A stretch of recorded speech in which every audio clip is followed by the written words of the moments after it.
Hello friends. நம்ம ஹிந்து மதத்தில் சில அழகான பழக்கவழக்கங்கள்லாம் இருக்குது. என்னென்ன ஒன்று சிலது நான் சொல்கிறேன். சின்ன குழந்தைங்களுக்கு நம்ம குலதெய்வத்துக்கோ இல்லை ஏதாவது கோவிலுக்கு போயிட்டு முடி இறக்கிற பழக்கம். அப்புறம் காது குத்துறத ஒரு ஃபங்க்ஷன் மாதிரி நடத்தி குழந்தைங்களுக்கு காது குத்துற பழக்கம்.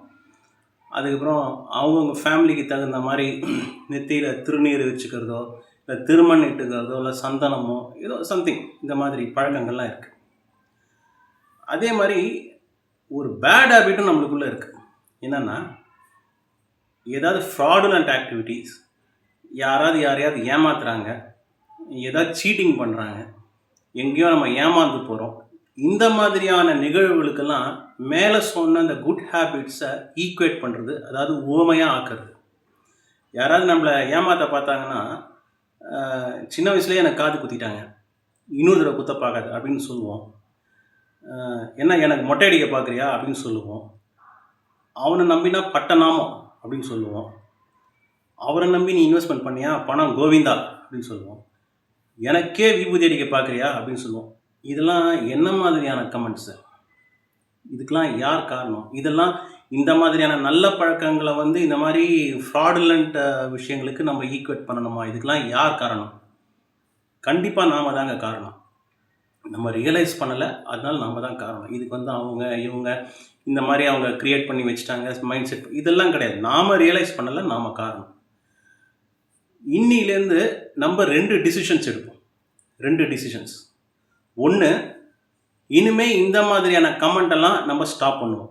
ஐ நோ வெரி வெல், நாம் இதெல்லாம் தெரிஞ்சு வேணும்ட்டு கமெண்ட் பண்ணுறதில்ல. நாம் ரியலைஸ் பண்ணலை, அதனால நம்ம பேசிக்கிட்டு இருக்கோம். சின்ன வயசுலேருந்தே நம்ம பேசி பழக்கம், அதனால பேசிக்கிட்டு இருக்கோம். ரியலைஸ் பண்ணிட்டோம்னா கண்டிப்பாக இதை நாம் செய்ய மாட்டோம். அது எனக்கு ரொம்ப நல்லா தெரியும். ஸோ நம்ம இன்னிலேருந்து இந்த மாதிரியான கமெண்ட்ஸ் அடிக்கிறத ஸ்டாப் பண்ணிப்போம்.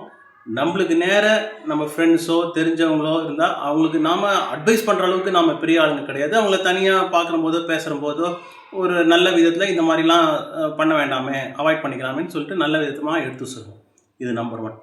நம்பர் 2, நம்ம குடும்பத்துக்கு நம்மளோட ஃபேமிலிக்கு ஒரு பழக்கம் இருக்கும். அது திருநீர் வச்சுக்கிறதோ, இல்லை திருமண் இட்டுக்கிறதோ, சந்தனம் இட்டுக்கிறது, கேர்ள்ஸ்னாக்கா குங்குமம் வச்சுக்கிறது, பூ வச்சுக்கிறதுன்னு. இதெல்லாம் நம்மளுடைய அடையாளங்கள். நம்மளுடைய அடையாளங்களை அணியறதுக்கு நாம் கூச்சப்படக்கூடாது, வெக்கப்படக்கூடாது. நிறைய பேரை நான் கவனிச்சிருக்கேன். கோவிலுக்கு போவோம், விபூதி வச்சுப்பாங்க. அதை தாண்டி வெளில கோவிலுக்கு வந்தவொடனே விபூதி அழிச்சிட்டு போயிடுவாங்க, குங்குமம் வச்சுக்காமல் போவாங்க. இதெல்லாம் எப்படி நம்மளுக்கு மைண்ட் செட்டு க்ரியேட் ஆகிருக்குன்னா, விபூதி வச்சுக்கிட்டாக்க, திருமண் வச்சுக்கிட்டு போனால், குங்குமம் வச்சுக்கிட்டு போனால் அது மாடர்ன் கிடையாது, அது பழைய பஞ்சாங்கம், நீங்கள் பழமைவாதி, நாகரிகம் இல்லாதவன். இதெல்லாம் யாரும் நமக்கு எடுத்து சொல்லலை.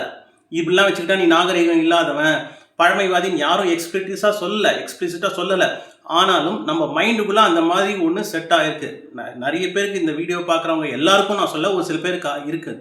ஸோ நம்மளுடைய அடையாளங்களை அணியறதுக்கு நாம் கூச்சப்பட வேண்டாம், வெக்கப்பட வேண்டாம், தயக்கப்பட வேண்டாம்.